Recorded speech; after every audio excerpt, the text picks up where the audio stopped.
cannot stand by. You cannot sit down. You got to stand up, speak out,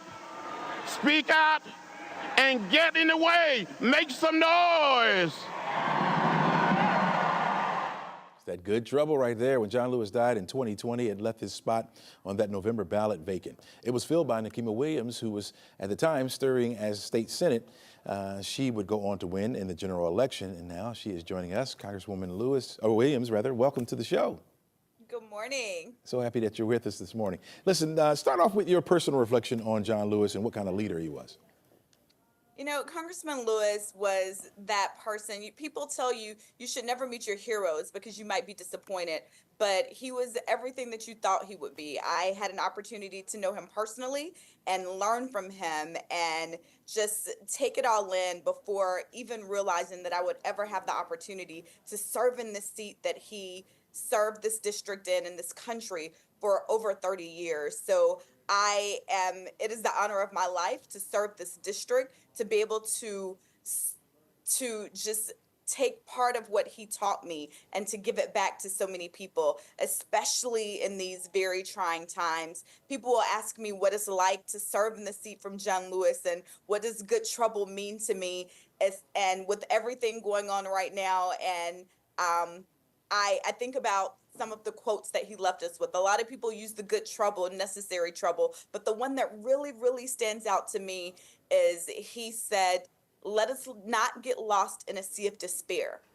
Let us be hopeful, be optimistic. He was always joyful. He was always optimistic. And he said, because our struggle is not the struggle of a day, a week, or a month. Our struggle is the struggle of a lifetime. So each generation has an obligation to do its part. And I think that's what I hold closely, because it's easy to get caught up in everything happening and feel like you're not doing enough or feel like you want to give up. But you know that this struggle is not for one day. And so you keep going and you stay focused. And so I hold on to that daily. Yeah. You mentioned 30 years that he served in that seat. And you mentioned the quote that you like or that carries you. Is that what carries you in your daily work with Congress? Absolutely, because Chelsea, I will tell you, it is trying up here in Washington. I'm in D.C. right now. We thought that we're going to be leaving today, so I won't be seeing the good people of Georgia's fighting fifth back home today because we have votes until 7:30 tonight. And Congress is very unpredictable. And so in a time when so many things are not certain and unpredictable, it's good to hold on to those things that you know. And I know that the things that Congressman Lewis went through to give me the opportunity to serve in this body as a Black woman from the South, I am literally living my ancestors' wildest dreams, and it's because of the sacrifices that Congressman Lewis made over 60 years ago on the Edmund Pettus Bridge so that I would have the right to vote, so that you would have the right to be on TV in Atlanta, Georgia. Imagine that in the South. And this is all because Congressman Lewis sacrificed for us. And so we have an obligation to keep these doors open for the next generation. Absolutely. All right, let's talk about something close to your heart. We're talking about voting rights. You co-sponsored the John Lewis Voting Rights Act, Achievement Act. How does that legislation capture what he stood for, and how do you see that impacting voters here in Atlanta and nationwide? So I have long said that when you're looking at voting rights, we should not be piecemealing it state by state by state. And as a member of Congress, I have the opportunity to introduce legislation that impacts the entire country, because it shouldn't be whether you live in Georgia or Alabama or California what your right to vote is. It should be standardized across the board. And that's all that we're looking for. We want fairness across the board, regardless of where you live. Everybody should have equal access to the ballot box.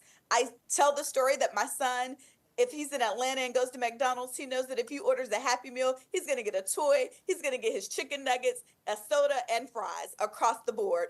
But if he goes to Paris, he's going to get the same thing, a toy, chicken nuggets, and his French fries and a Coke. But voting rights is piecemeal. Depending on where you are, we want standardized access to the ballot across the board. Congressman Lewis fought for equal access to the ballot box for all people, and we're still fighting for that 60 years from that date. And so there's more work to be done, but I'm excited to be the representative from Georgia's fighting 5th Congressional District, and I'm here to get the work done. Yeah. Speaking of that, still fighting, what do you believe is the next crucial fight in the struggle for civil and human rights? Well, this is absolutely right now our civil rights moment. When we look at everything going on with our immigrant community, when you look at what is happening with Medicaid and SNAP benefits and what we're facing here, we have an obligation to speak out for the least of these. And this is our opportunity to stand up and find our way to get in the way. It's not going to look exactly the same as it did with Congressman Lewis, and everybody doesn't have to step in at the same time, but this is our civil rights movement, and it's our obligation to find a way to get in the way and to speak up for those most marginalized, speak up for people being disappeared by our federal government, speak up for people, students, children who are losing food. We have after school programs that are being cut right here in Georgia. I have a 9-year-old son, so I understand the importance of making sure that our young people have somewhere to go when their parents are still at work. Atlanta Public Schools, they get out at 2:45. I don't know how many jobs in Atlanta let their parents off at 2:45 to take care of their kids. So what is happening with our after school programming? We have an obligation to find a way to get in the way, because this is our civil rights movement when we're rolling back the rights of so many people, the Department of Education being dismantled, and that gives so many people opportunities, Pell Grants being cut. This is a rollback in our civil rights, and we've got to speak up. If not now, then when? All right. Congresswoman Nikema Williams, thanks so much for joining us. We hope you make it back here safely. We were waiting for you. We'll leave the light on for you. Thank you. All right. Take care.